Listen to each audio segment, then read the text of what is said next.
It's just helpful because we use some terminology based in all the talks, and one of them is selfing. So the word selfing represents a verb. It's a verb, and its basic statement is it's the act of being identified as a self. Yes? So, and it's a whole verb. It's an activity because there is no self to be identified with. There's the act of being identified as a self. It's not with a self or to a self, because that wouldn't mean there's a self to be identified with. But it's just an activity, a mental activity, and the activity is the act or the activity of being identified as a self. It's a present tense verb. It's not a past tense or a future tense, and it's not a thing. It's an activity. Yeah, it's a mental activity that's streaming. A great makster. Well, I'll start, and then whatever, we'll start again because I feel it coming on. So might as well go right into it. You can't wait, you know. But so it's very, you know, to me, you can be very clear about what you're not. Yeah. That's in a way the only approach, because see, if you wanted a muffin, you could go out and get a muffin, yes? But this is different because you are that which you're looking for. Yeah? So you can't go out or do and have yourself into what you already are. You could go and do and have yourself to get or go to anywhere else in the world because it's not you in a sense. But that which you are, you cannot go to. You are it. Yeah. So this act of being identified as a self is what I call selfing. There's a great master, Ramana Maharshi. I don't know if you ever heard of him. Ramana Maharshi, in a lot of the writings that are about him, there's this one statement that are in quite a lot of the writings, and it goes like this. It says, there's a presupposing of a non-existent thing, which is the body. Yes? The presupposing of a non-existent thing that wants to get salvation for the non-existent thing. So if you can hear that, it explains everything. You don't need to hear almost anything else. So the presupposing, so supposing means an assumption. Yeah? You're assuming something is so. Yeah? So this happened to me just last fall. I had some trips I had to go on, and I had a trip to Canada, and I had a trip to North Carolina. And I thought the North Carolina trip, I was supposed to be there on the 1st and 2nd, the first Saturday and Sunday. So I based all my other behavior about the other trips on that assumption that I was supposed to go the 1st, 2nd. So I had set up the Toronto trip, and I was going to be back on the 24th, and I thought I'd have 2 weeks to chill out, then go back to North Carolina. And I was living under that assumption for weeks, but then I finally went to the emails the people from North Carolina send me, and I had no factual evidence. I was just assuming I was supposed to be there the 8th and 9th, but then when I saw the emails, it was very clear I was supposed to be there the 1st and 2nd of October. Yeah, so I had to go to Canada, come back just for 5 days, and fly back to North Carolina, which I probably could have stayed in the area, you know, East Coast at least. But you see, this assumption that I was supposed to be there at the 8th and 9th, it wasn't factual, but I lived based on that assumption. Well, we're living in Owatalays, and it's not living because it's an interpretation, but we're living an interpretation that's an assumption that we're a long-lasting, independent, separate entity, a body. And that assumption is taken for granted, and then tons of other behaviors and points of view and attitudes and outlooks all rooted in that assumption with no real verifiable evidence that you are. There's just an assumption. We assume we are. Just like when there's an action coming out of this body, you believe you're the actor of it. It just seems to be natural, like a natural consequence. It seems to make total sense. If there's an action, there must be an actor. If there's a doing, there must be a doer. If there's thinking, there must be a thinker. If there's feeling, there must be a feeler. if there's feeling? Or how could there be a feeling without a feeler? That's the logic. This is the insanity of it. So this presupposing of a non-existent thing, which is Paul as this body, this action figure, this historical story, and that presupposing or that assumption, the whole rest of the interpretation the mental state is providing us, that's what it's based on. So instead of trying to clean up the interpretation and work on this and that and this and that, why not go to the root? Yeah? Why not go to the root? Because the root is the most influential of the whole tree. If you chop the root, nothing lives. Yeah. So this point, Ramana tries to go right to the point. It basically says this is the problem. There's a presupposing. So there's an assuming that you're a body, and then there's a pre-assuming. So you actually believe you were a body before, and you also believe you're going to be a body later. Yeah, it's an incredible blanket story. Yeah, so it can't really prove its existence. It can just seemingly imply it all day.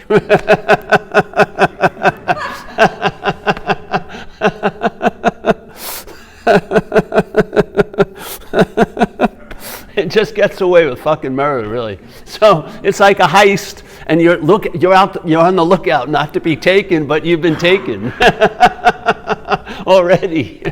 All your security systems you build, the bandit, the thief is in the house with you. You call it me. So this presupposing, you can say assuming, inferring, reinforcing, implying, this is what the mental state's job is. Yeah?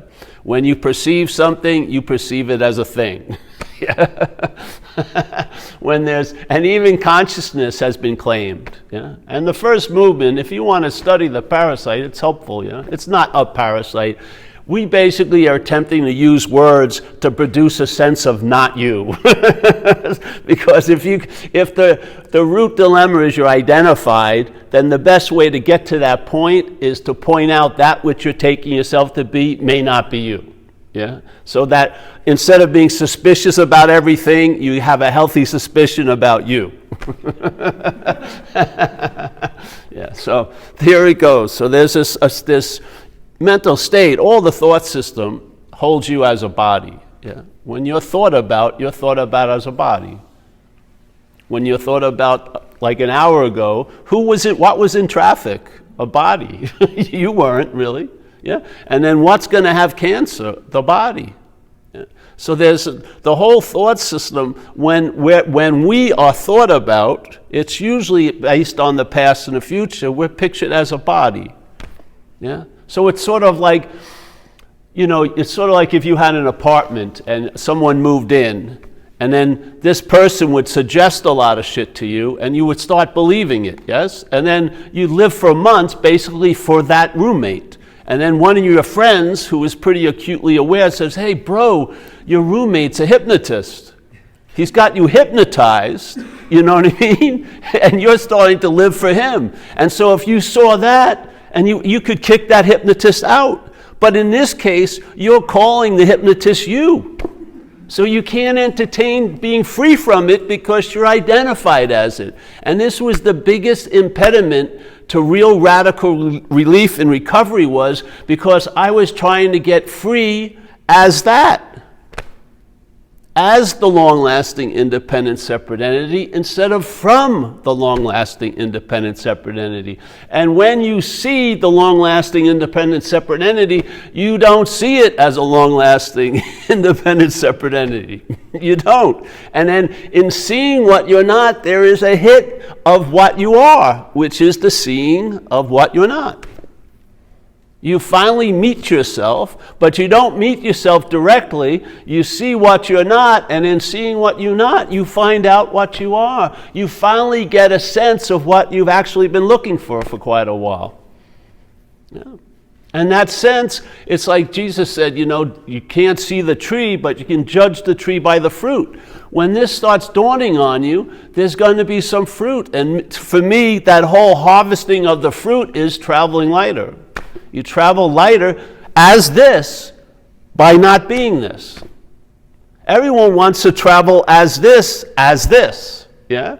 But the best way to travel lighter as this is realizing you're not this. So then you won't take yourself so seriously, yeah? And it's beautiful when the crown of being everything is lifted off the body does a whole lot better.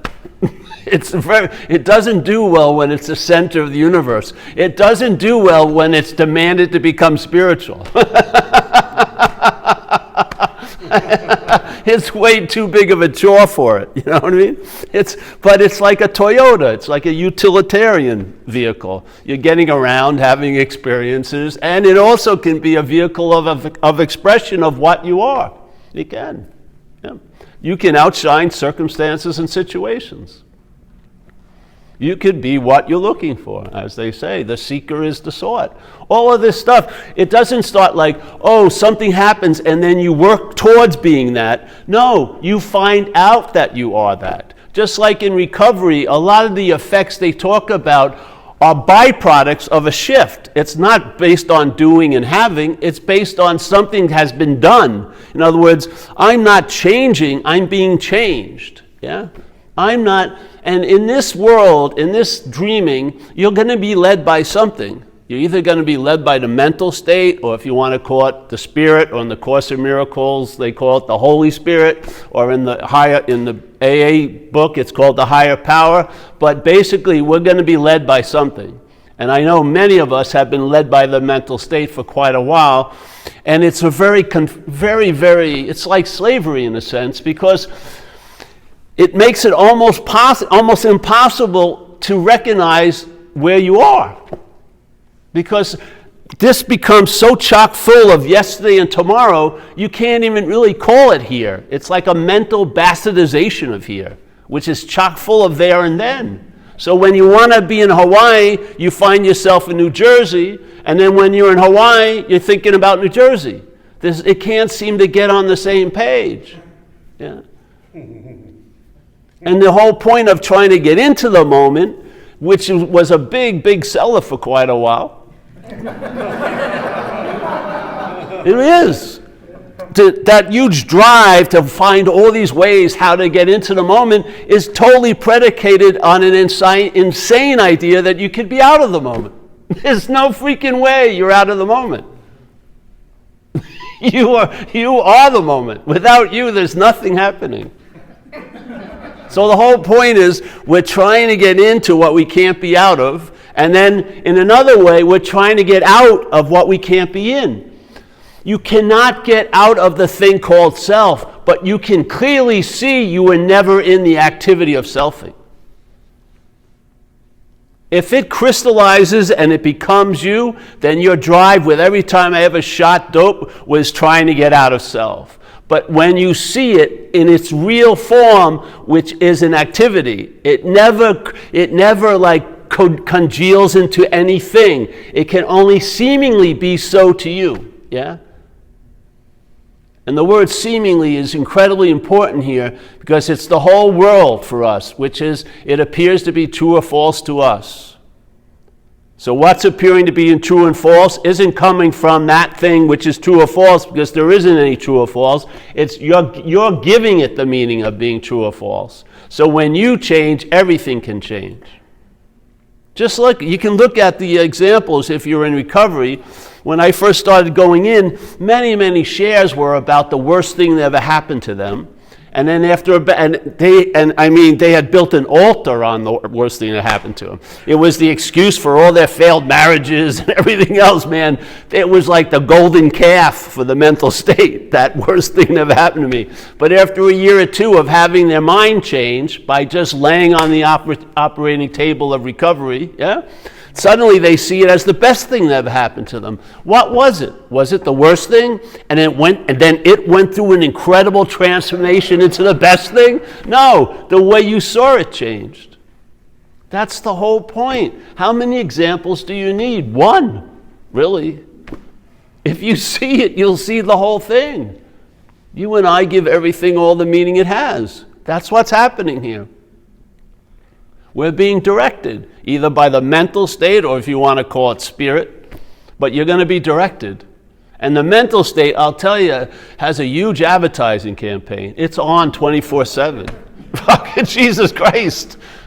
It's just playing and playing and playing golden oldies usually. You know what I mean?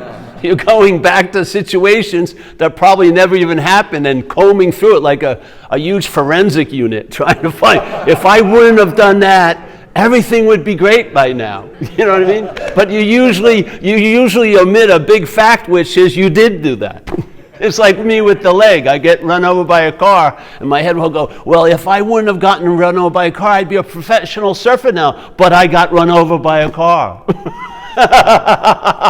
All the wishing doesn't make it so. It's insane, isn't it? So why is it that we're so, see, if your propaganda channel was playing in my head and I recognize it as, K. Jill, I would turn the knob in like 10 seconds. You know what I mean? But the same station is basically the same station, but the flagships are different. It's K unclear channel, all of us, and then there's names that put on K. Paul. So I'm an avid subscriber to K. Paul because it's about me. I buy all the products with the hopes suddenly something's going to work. The next fairy princess, something's going to save me.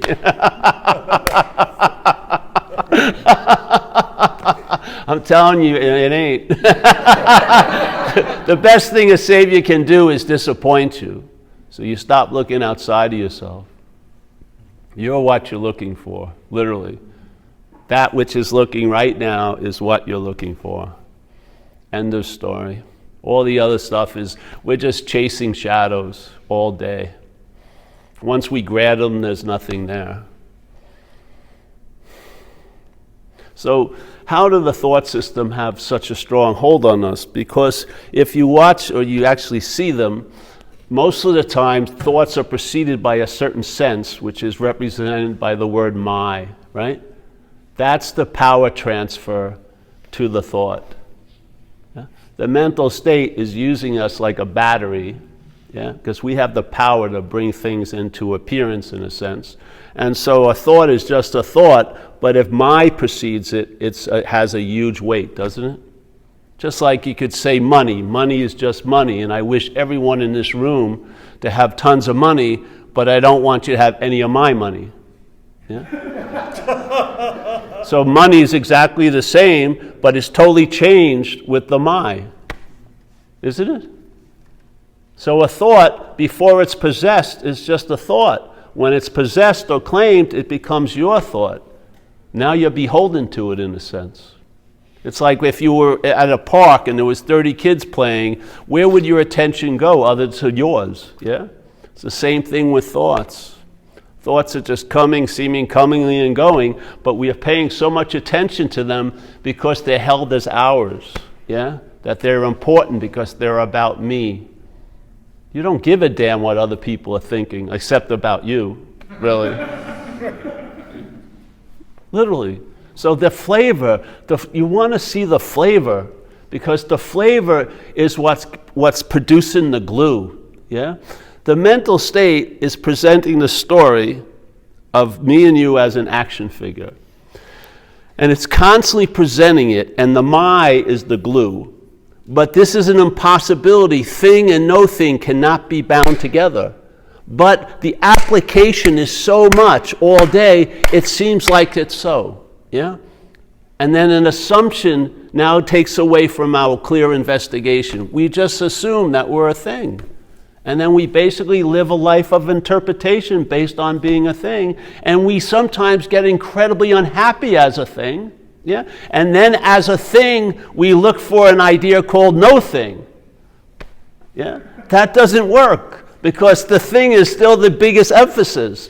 Why not just see if you are what you're thinking yourself to be? If you're not, then maybe, just maybe, you are what you're looking for. Yeah? And then you'll sense this. A pause, yeah? A pause of vibrant, energetic space. Yeah? You'll sense it. Not in you. There is no in you. You'll sense it. You'll be like you'll be like the fish that it finally dawns on itself that it's in water. But even past that there is no scale and water, there's just water. And the fish is an appearance in the water. Yeah? Instead of the fish in the water, the fish is appearing in the water. So all of these are in front of the camera. What's behind the camera is what we are. And what we're not is never going to get behind the camera. Yeah? As a great Zen master says, to save us plenty of time, he says, whatever can be perceived cannot be perceiving.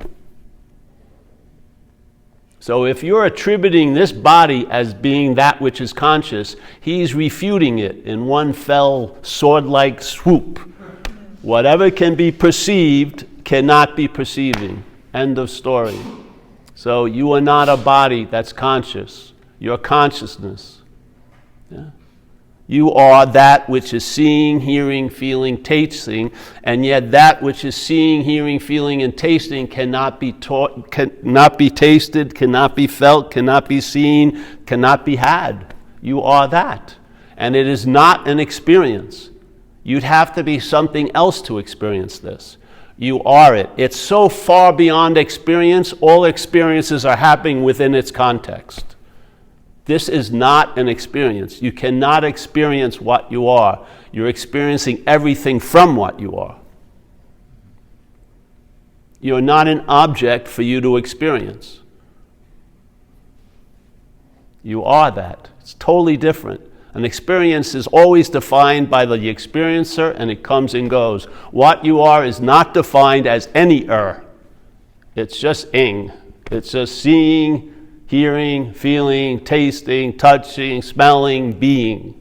It's not a past tense nor a future tense. It just is. Yeah? It immediately offers you the possibility of real immunity to what's not happening.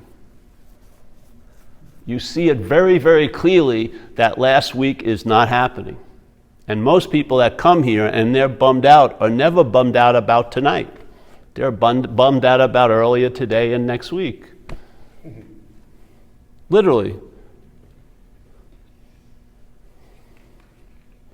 And how is last week and next week conjured up? By thought, isn't it? You have to think about last Wednesday. There's no other access to last Wednesday other than that, yes? You can't feel it, you can't taste it, you can't touch it, you can't smell it, you can't be it, but you can think about it. And that's what the mental state does. And how it hooks us is it represents that it's you thinking about it. If it was anyone thinking about last week, you'd be bored stiff, wouldn't you? Have you ever had someone come over and start bitching about next week to you? Just like, what? And they're totally flipped out, but you can't feel it, you can't taste it, you can't touch it, I would love to be a psychiatrist my whole specialty would be what's not happening. Yeah? I would have like 70 patients in one day and never have to work again the rest of my life. Because they think they'd come in for an hour of therapy and they start bitching about next week, and I would say, that's not happening, see you next week. And what? Yeah? And then I could get another one. So I could have like 60 appointments in an hour. I'd be rich before lunch. Really. And they would come back next week.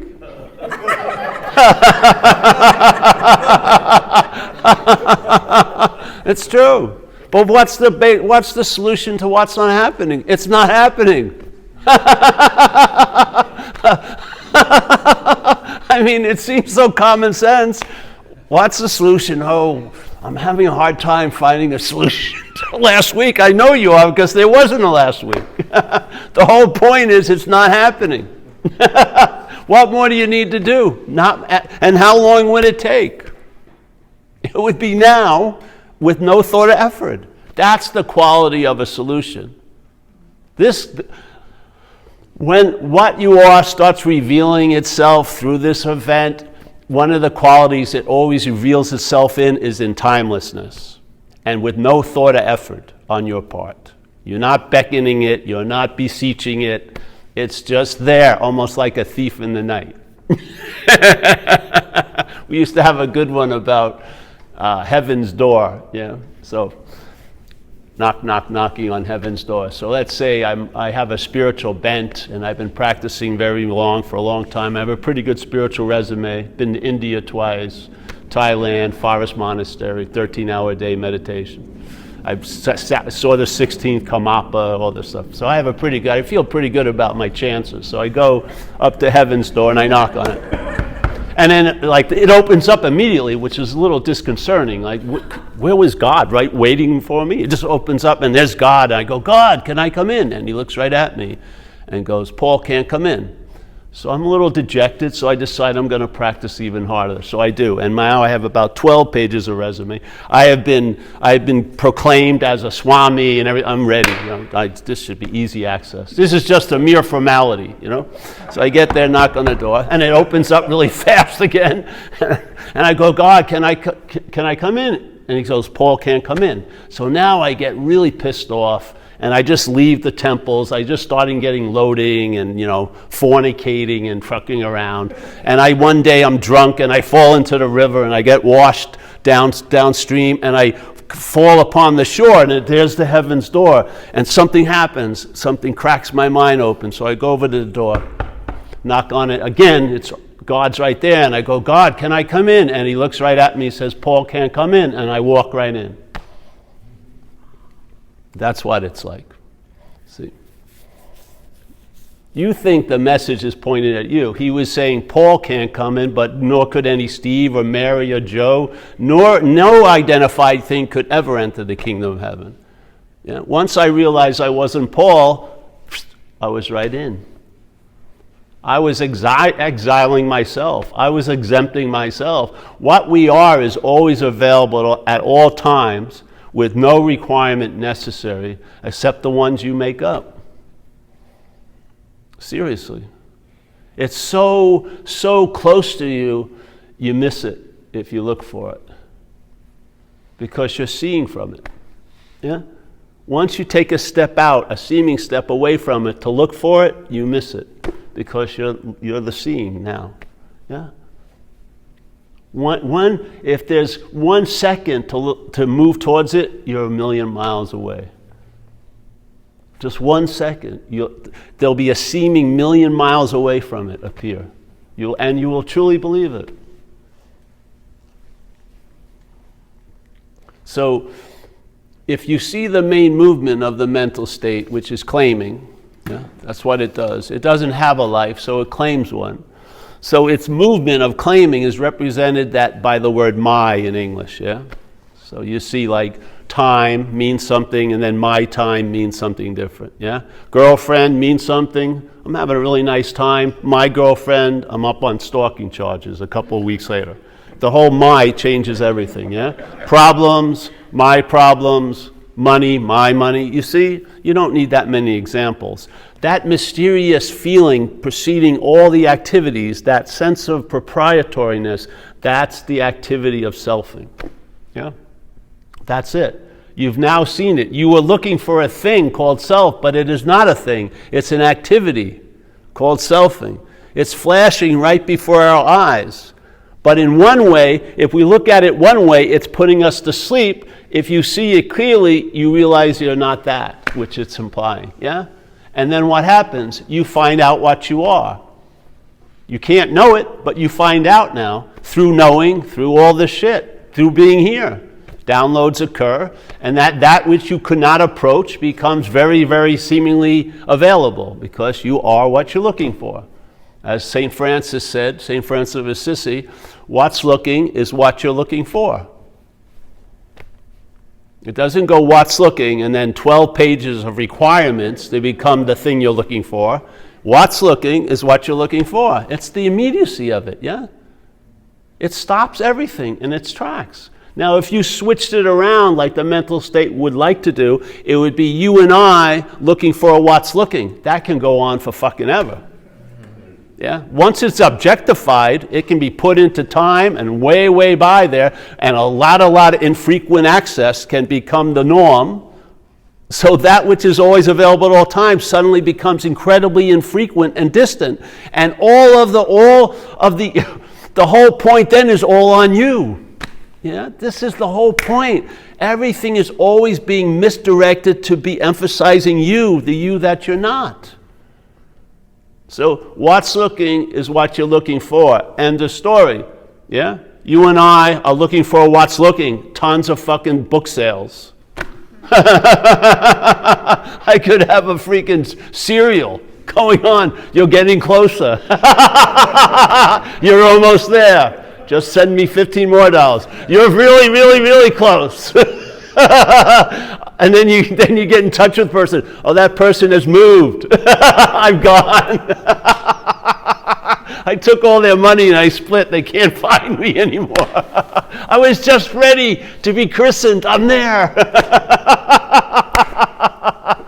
The P.O. box is cut down. I've been looking for Paul Hedderman. Nowhere. You see, if there's a sense of being what you're not, then what you are is going to be objectified by that. Yeah? And you're going to be looking for what is not a thing as a thing. Yeah? You're going to be looking for something. That's why you don't see nothing. Yeah? And I don't mean you don't see nothing. Nothing is it. Yeah? It's a trick. You watch it. Once you get to see it, it's like if you saw, it's like seeing the whole beast from tail to head to snout. If you see it, you're not it. Yeah? And I'm telling you humbly that what you are is not preceded by anything else. All there is the seeing. We're the context. And our activity here is that we're dreaming. And we're dreaming, everything is dreaming, but nothing has ever happened. It never turns into the dreamt, it's just an activity. Just like the stream of the mental state is an activity. It never becomes what it's implying. You're never going to be a thing.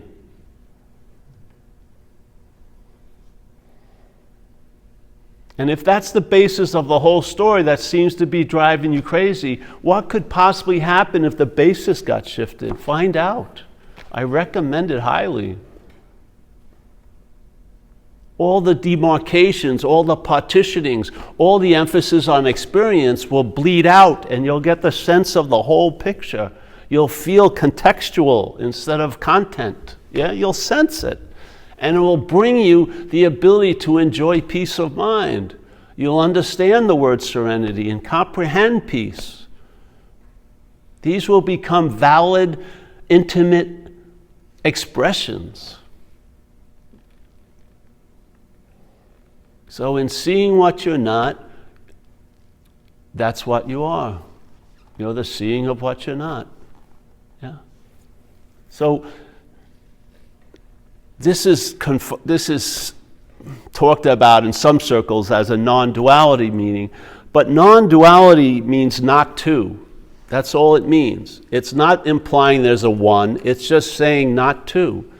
And as a teacher of non-duality, all you really are teaching is duality. Because you cannot teach non-duality. You are non-duality. But you can teach what you're not, so there is an ability to recognize what you're not from what you are. So it is the seeing of what you're not is what you are. We believe we're a thing, so we look for ourselves as a thing. But we're not a thing. We're streaming, we're being. Yeah? We're not a being, we're being. Like verbing.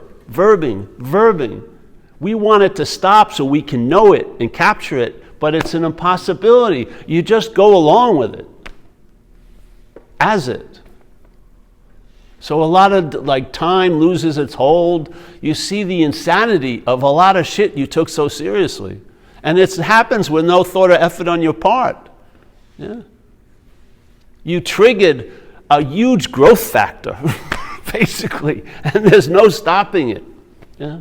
It just downloads and downloads and downloads. Things become clearer and clearer. The horse is in front of the cart. Yeah? It just, blue is blue and red is red. Things make sense. You don't have any questions about metaphysics. You have a question like, where are my keys? You know, you're not fucking pondering the universal mystery. You are the universal mystery. You're pondering like where to get a good latte, basically. That's what happens. These mystical, mythical, very meaningful questions have no relevance whatsoever. Like Ramanu have a beautiful, every time anyone wanted to ask a question, he says, well, why don't you just ask who it is? Who is it that wants to have an answer to this question? If you found that out, you wouldn't have the question. Because you're the answer. That's the thing. When the answer is asking questions, that's going to defeat the point that it's the answer. Isn't it? Wouldn't it be a great way to hide your answeringness by asking questions? You're assuming will maybe make it clearer where I can find the answer. Well, you're the answer.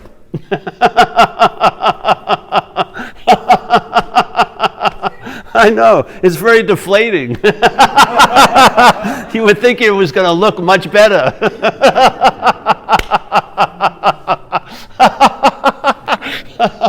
You want me? Oh, you're going to have a huge loving gaze. You may not. You may go to 7-Eleven. No one will know you're a spiritual thing. They'll just, you don't have enough money to buy the Coke or something. You know what I mean? And nothing changes. Oh, they don't stop and reckon. Oh, no. You're free from that. The greatest freedom is you're freed from the need to be liberated. That's the greatest freaking freedom. Yes? Your head isn't having the opportunity to drive itself crazy by the word enlightenment or awakening. It's all gone. The only thing that needs to be liberated isn't you. The mental state needs to be liberated completely. Yes? So you lose the interest, you lose the need to be liberated because you realize that which you are is already that. Yes? And the beautiful news, really beautiful, if you read Recovery, it says it gorgeously. It says, please relieve us, I think it's the third step prayer. Please relieve us of the bondage of self. Yeah? It doesn't say to self, because that would be self as a thing, yeah? And we are a thing, and we're bound to it like a handcuff. A handcuff could bound this body to this chair, yeah? It says bondage of, just like in the Old English where they would talk about, James of Kent, yeah? And James of Mary, so Mary was the mother of James. So bondage is of self. Yeah. So if the sense of self is seemingly in place, or there's a believing in it, now you are that which can be bound. And also, then you are that will constantly be seeking to become unbound, which is another form of being bound. Yeah? So the bondage is of self. So instead of trying to find the greatest ways to get out of bondage, only to get into more bondage, why not see if you're in the Petri dish that's causing the bondage, allowing it to seem to be so. It's not the bondage itself. If there's a clearness of here, then no bondage comes of it. Yeah? So the solution is prior to the bondage. The solution is prior to the problem. If the problem is a fact to us, then we are appearing after the problem. And after the problem, when we look from the problem or at the problem, it's a real fucking problem. I'm trying not to curse so much, but whatever. That's only one, so one. And I had one little one earlier, all right, one. So, yeah? You see it though? So from here, the problem is a fact. I'm screwed and this and that, yes? But from here, it isn't a fact. It's sort of like if you wanted to get some sun and you took yourself to be a body and you went outside and there was the sun, a cloud could stop you from getting the sunlight, yeah? A cloud could move in front of the sun and block you off from the light. And it would be a fact, yeah? The cloud is blocking you off from the light. But what would happen if you were on the sun side? Yeah? If you were on the sun side, you'd see the same cloud, but it wouldn't have any ability to block you off from the light because you would be on the sun side. That's what it's like. When you take yourself as a body, it gives a lot of impossibilities a possibility to appear, to seem to thwart us at every turn. And instead of trying to vanquish all those phantom, adversaries, just see you're not that, and then you are on the side of the sun. Now the clouds are noted, but they have no power to block you off from freaking anything.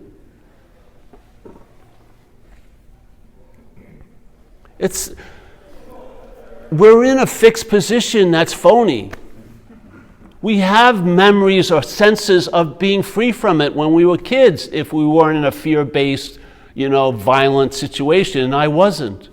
When I was a kid, I wasn't, when I'd be playing, I wasn't thinking, will I be playing next week? I hadn't set up yet. And I didn't go home and, hey, Mom, come into my room. I want to go over my playing with Wayne today. I think Wayne was having more fun than I am having.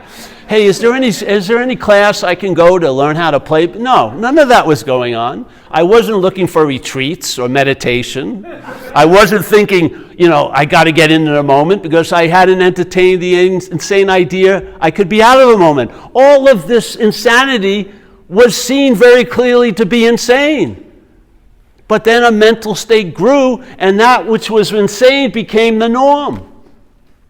And we were moved from being, to a product of thinking. It's only seemingly so because we could never be moved what we are, but it seems like we've been moved. And then we've now starting to live from here, and here is a mental interpretation. And then all you get is a mental interpretation. So in this moment, the most influential aspect of this moment is yesterday and tomorrow. In most of our lives. There's more of yesterday in every day and tomorrow in every day than there is the day. The whole thought system sees only the past. It's always rehashing, resenting, which means to do again. It's rethinking, it's rehashing, it's refeeling. It's just doing again. All day, all day. It's like a form of slavery. And then somebody says, oh, this will work for you. And you get there. How many times have you been incredibly disappointed? You go onto the internet and you hear testimonials. Oh, I only put one salve on and I was healed. It never works for fucking me.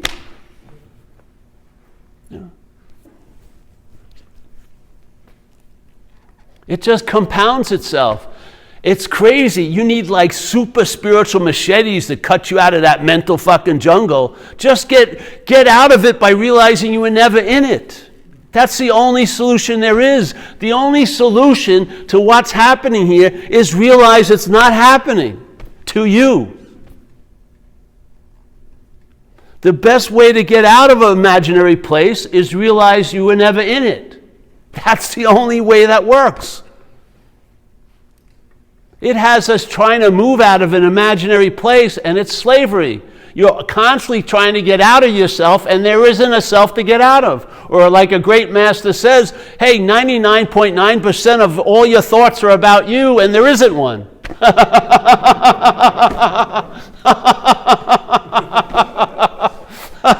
Literally. And you're never going to think yourself out of thought. No freaking way. No way. I remember with recovery people would come over and they'd be, it would be end of the night and we would go leaving the meeting and they go, oh, something's really bothering me. I'm going to go home and think about it. I said, please don't, because you're going to spawn like 20 devil childs out of it. I'll go to a movie with you, a triple feature. Just don't go home and think about it. You know what I mean? Because as soon as you apply the problem, it's gonna geometrically progress. And they'll even give bastard childs called solutions that don't work. They demand a lot of vigilance and effort, and they always fucking fall apart. That's not a solution. There's another curse word. That's not a solution. A solution, one of the first solutions that was worthy of the word solution was recovery for me. Because I was struck sober, and I haven't thought of drinking or using or felt like drinking or using for over 28 years. The problem does not exist as me. Now that's a solution. That's a solution. No thought or effort. I did what I needed to do for the action figure, but the whole seed of recovery was completely there, that download, and it just played itself out for 28 years. That's a solution. A problem doesn't exist for you. That's a solution. Well, I'm telling you, the problem doesn't exist as you. It can only seem to exist as you from what we truly are. We are the reality here. Yeah? We are the reality here. Like we say in AA, false evidence appearing real. How could false evidence be real? It can't, but it can appear real. But to who does it appear real to? Us. Doesn't it? So the mental state is producing a lot of false evidence, and it displays it to us, and we believe it, and we bring it to a sense of reality. And then that drives us crazy. So we're provoking the physiological and the emotional and the mental effects of fear with mental anxiety, because there's no apparent threat, yet we're totally flipped out. That's our power that's allowing that to happen. What's not happening is not happening. It cannot produce any effects unless we, as the source of all effects, believe it. Once we believe it, it produces effects.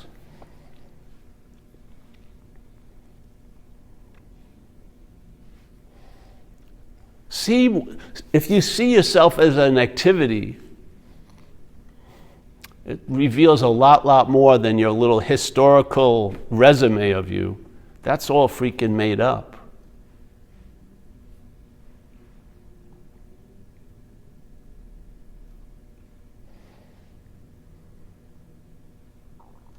When you close your eyes, do you think you stop here, behind your cheekbone? Do you believe that, like Jesus said, the kingdom of heaven is within you? When I used to read that as a body, I would think, man, there's not much parking in this kingdom of heaven, you know? I mean, the whole kingdom of heaven could just be like a real small sausage of heaven, you know what I mean? But obviously, it was clear what he was saying, the you that we are isn't the body, yeah? So everything is in what we are. Everything, we're the context. Everything that is appearing in us as context, yeah? And as Jesus says, we're in this world, but we're not of this world, yeah? It's like you're in the Toyota, but you're not of the Toyota. Yeah, you can get out. There's doors. It's like being on a roller coaster and you become identified as the seat you're on, then you never have the possibility of ever getting off. Your mind will not go there. That's what happened with us in addiction. The parasitical movement convinced us that we're it. So as soon as you become identified at that which is driving you crazy, you can never entertain being free from it. You entertain freedom as it, through it, by it. It binds you in your most noblest drives. It co-opts it and uses it to enslave you to the idea of being that.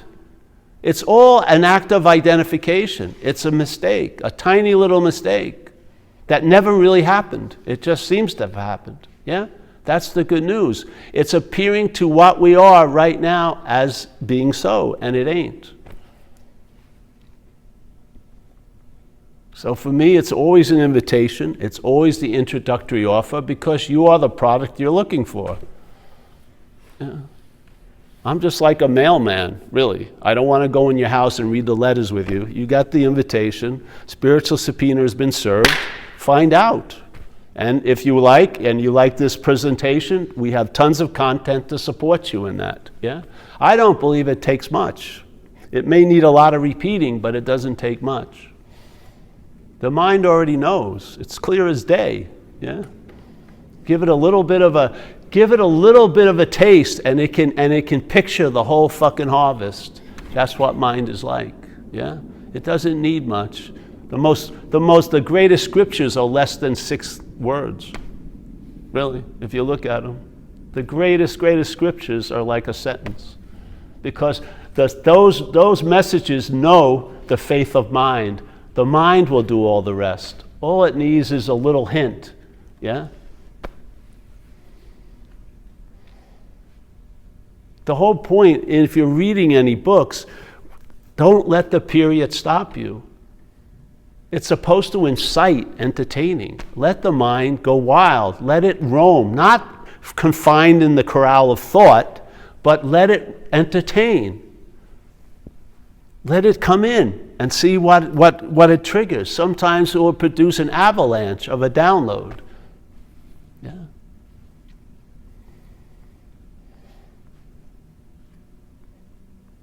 You can receive a lot of messages without thought. And a lot of them don't need to be translated into thought unless your seed assignment is to teach, so to speak, or to share. Yeah?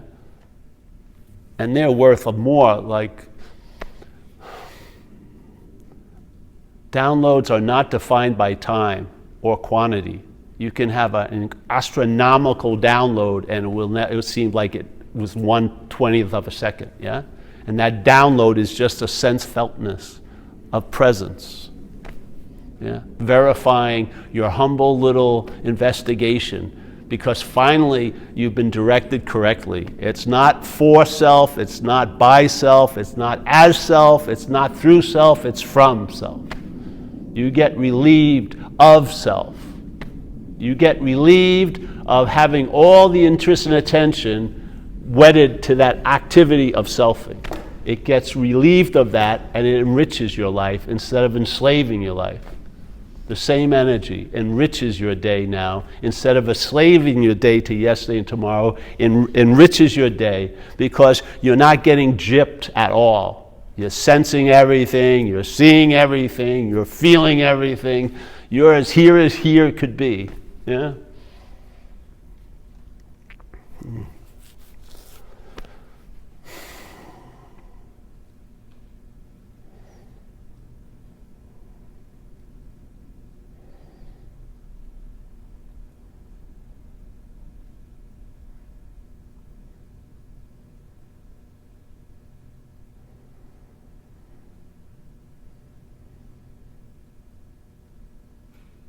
So, any questions?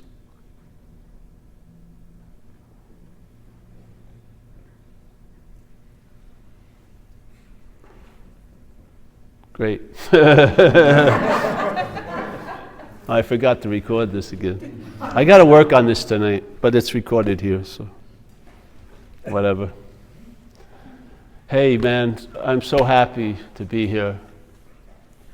It's a joy, man.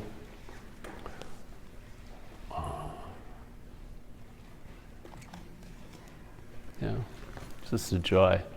Satsang is a very powerful space. Yeah, you come here, and in a sense, what we can't do for ourselves, yeah, it happens with all of us. That which may not be noticeable will become magnified here. It's not magnified, it will become magnified to you. It's not magnified. What you are is what you are. Yeah? But maybe some of your noticing will be taken from the dead preoccupations and will be here, and you'll notice what's the obviousness of what's going on here, which is just being. That's all it is. We're trying to see it as a noun, that's why we're missing it. It's verbing. And you're a verb. So, yeah. All right. Yep. Just something. The other week I had a sort of a realization, and I sort of said, I sort of gave up. I give up because I can't do it. Yeah. I can't get free, or it's not. I just can't do it. Yeah. There's a lot Great. of freedom in life. I just can't do it. Yeah. Never have. So obviously. Yeah. I just sort of gave up. Yeah. Right. Yeah. It's a lot easier. Yes. And then you realize there's not anyone even to give up. Really. We really still want to hold on to having some say in the matter, but really, we don't. You know? If you ever when stuff dawns on you, it reveals that what you thought was so has never been so, will never be so. Yeah? It's all been dreaming, really. So everything's happening, but nothing ever happened. That's the beautiful news. Well, everything's happening, yeah? But nothing ever happened.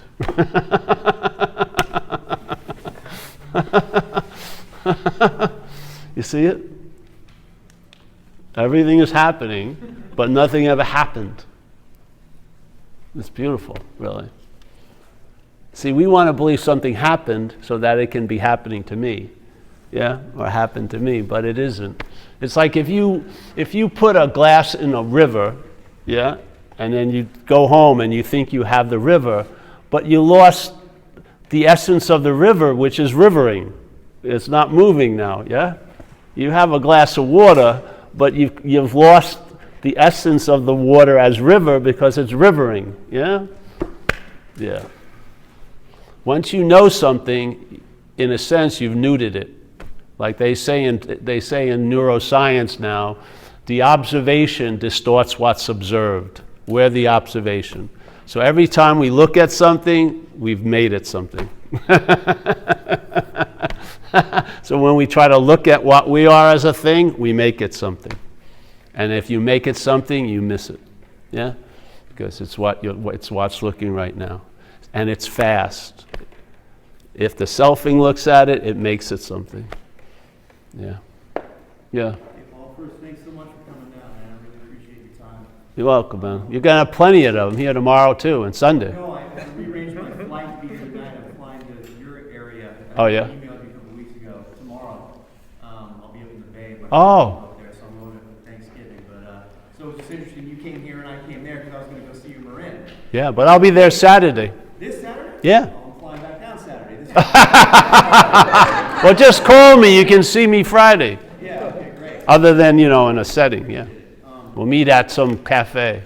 Yeah. Yeah. I really like it down All there, right. so it's just interesting how we kind of miss each other. So I arranged my flight. I'm going to go home and get my 5-year-old ready to fly and go to the weather tomorrow in Oakland. But anyway, you talked a little bit about like the downloads happening, and just like being it, like outside of thought, and more of just like, I guess like I don't know, I would call it feeling. That's not really what I mean either. It's more like a being. And I just wanted to know if you could talk a little bit about like, when the shift transpired for you, and like, what did that look like? Is it something that happened gradually, like as you got more of these downloads, or is it something that happened like as in like a shift, like instantaneously? Well, the thing is, a shift would sort of imply from one thing to another. Right. So when, in a sense, a shift happens, what it reveals there was no shift. It's always been that. That's the thing, yeah? So like someone wants to talk the story of a happening, but if the happening is about what's always happening, is it a happening? You see what I mean? Yeah. So I don't know what happened. I still don't know what happened. I'm just sitting in front of you. I have no idea. I just wanted to help alcoholics at one point. I have no idea. And I have no interest in it, really. Because if it's not a verb, it's not worth anything. If it's not here now, who cares, really? Literally. Yes? You want to... You're so busy being it, you're too busy to have it. Yeah? You know what I mean? You're just being it. And if you're having some time out of thought, hallelujah, just get used to that. Yeah? Really. Familiarize yourself with that neighborhood. It's a much friendlier neighborhood. It really is. So just have faith in mind. It's kicking in. It does its thing. I have faith. I've watched it over the years. Yeah? I see it. And I really have a lot of faith in all of you. I don't think you need a lot. You just need some reminders. Yeah? And then the mind itself will do the rest. And if it doesn't seem to happen now, when it finally seems to happen, the download will be, it's always been that way, so there was no missing it anyway. There was no longing or you blew it. It just erases the story of time quite a lot. Yeah? So the day it seems to happen is always happening. Yeah. I think a lot of people not knowing it, when they first people that came here and shared a lot, they would talk about that day it happened, and let's say they said, I was shopping at Walmart and I was in the appliance section, and then a toaster fell off the third shelf and hit me on the head around 11:15 Tuesday, and I woke up. So now people go to Walmart, they try to get in aisle 3 at the right time with the hopes that the same thing will happen to them. Yeah? So they didn't mean it, but they caused a lot of craziness, because now people, I'm telling you, if you look at spirituality, you know, the word enlightenment implies cessation of all suffering. Yeah? Yet, in these circles, enlightenment is being used to drive people crazy, because I'm not enlightened. Or the worst thing is, I was enlightened, but I did something to lose it. That's the worst one. Yeah? So the word enlightenment is being used by the mental state to drive itself more crazy. You know, and then the word awakening is being used the same way. You know, when am I going to be awake? And again, the worst is, I had an awakening, and I don't know, by the time I got home, I lost it, like my keys, and I've been looking for it ever since. That's hell. Yeah, isn't it? So you have to see that, all right, this word has one meaning, but then the mental state claims it and like fucking arthritically mutates it to a way where it's actually used to bludgeon yourself with it. And I'm not. And then the worst is, that person is enlightened. Fuck! How did he get it before I got it? I was at more meetings than he ever was. You know, it's insane. You see? It's insane. And you have to watch. The selfing has no respect for lineage or certain countries or noble topics. It will claim anything it comes in contact with. You remember the guy Trungpa Rinpoche? He had the famous Cutting Through Spiritual Materialism. The first page, he says, I don't like the word ego, but he used ego. He says, all right, the thing you need to know about ego is it's going to take advantage of everything it comes in contact with. So us as consciousness allows selfing to become in contact with things, and then the selfing takes advantage of them. Just like the word enlightenment, it uses it to drive you crazy, to judge you as being inferior or not enough, and then it whips you into more effort to become spiritual. Have you seen people? They were fine and dandy, they were kids, then they've been introduced to meditation. For some reason, they got to go to work early and they can't meditate. Their whole day is interpreted as a bad day because they missed their morning meditation. Did you have that when you were a kid? No. Then they got to go home at noon, sit for an hour. Okay, that's all playing God. That's the mental state playing God with God. Isn't it? What else could you call it? It's now telling you all these things you have to fulfill as a requirement to find a semblance of okayness when you're inherently okay. They're selling bits of you, the promise of bits of you at the spiritual market. You're trying to get back by a lot of effort and clawing and vigilance something you already are. You're trying to acquire an attribute that is an expression of what you are already. It's amazing. It's like Starbucks. They only have one product, coffee beans, but they make 60 products. So there ourselves, there we are, we forget what we are, so we're trying to find ourselves with a caramel mocha latte, which, you know what I mean? We're trying to acquire our own inherent nature. Because we've bought a bill of goods that we're something else, something that's lacking, something that's not enough, something that's can never be okay. It has to accrue okayness. That you have to send all your daily reports to the mental accountant, and then you can have a movie tonight. You know, you win the big prize that it won't be on your throat for an hour that night. You know what I mean? It's like living with a fucking ogre. You got to tithe to it all day. Please. It's insane. But the worst is they're trying to sell what we are back to us. And then you're paying through the financial noses to try to attain a quality that would freely be obvious without any thought of effort. If there was just a clear understanding of what you're not, you don't need any understanding of what you are. All you need to see is what you're not, because that's what they're freaking selling. If they're promising what you are, they're promising what you are to what you're not. You're trying to buy back what you are. You are that. You are what you're looking for. Some people, they say, oh, this person was a great master. Well, listen to them. The best statements, they're warning us. It should be like, you know, in cigarette packs, they have a warning, this could be, you know, dangerous to your health. I think every spiritual book should have a warning on it. And that warning is, oh, there could be a presupposing of a non-existent thing, buying this book for a non-existent thing. And then it says, he even gets more clearer, and he targets a specific audience, which is, and even if your spiritual practices are being used to reinforce the non-existent thing, follow this, it's beautiful. If the spiritual practices themselves are being used to reinforce a non-existent thing, how the hell could they destroy it?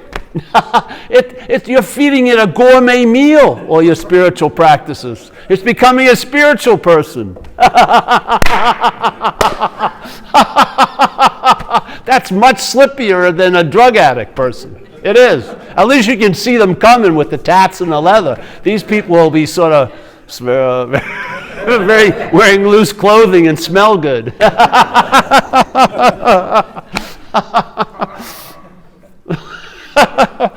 It's true, isn't it? How many wild goose church searches have we been on because we don't have any touchstone?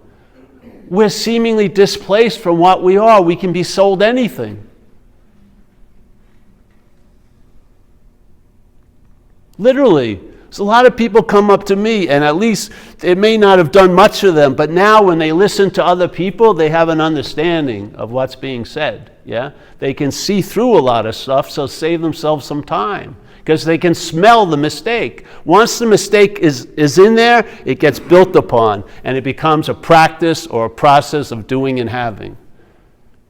There's a quality of that in it, but that's going to be underway without much thought or effort. You're going to go through what you need to go as an action figure. So it's sort of like if you're going to have a certain amount of light or energy moving through this figure, and let's say you've got 110 wiring, and that energy is going to be 220, you're going to be rewired because there's going to be a lot more juice moving through this little action figure, and you'd blow a gasket or have a psychic break. Yeah? So things do happen. They're not necessary or essential. They just allow more of an expression. But a lot of people are promising, oh, never, I don't want to, forget it. It's a simple invitation, you know. Come back, I hope you see you tomorrow. Well, there'll be a weird momentum builds, and that's why I have it in one place. And then email me and tell me, just entertain these possibilities. I guarantee you'll travel lighter. Here. And actually, what more do you really want? You call it names, but if you felt an ease and comfort now and a contentment, you'd be chill. Yeah. You would be looking to be available to others. You'd be of service. Yes, all right. Thank you so much. Yes?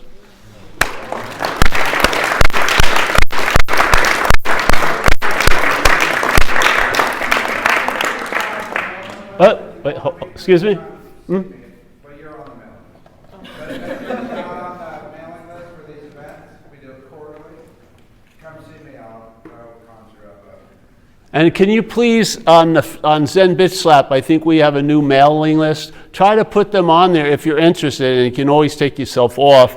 And then way, you'll be informed of what I'm doing when I'm informed of what I'm doing. And that's one of the biggest impediments with our group. We have a hard time communicating what's happening. So we're getting better at it. So take advantage of it. So that way, you'll know what's happening. You'll get an email. Yeah. And there won't be no products. We won't be selling you any products. Buy Paul Hedderman's action figure. 20 different postures.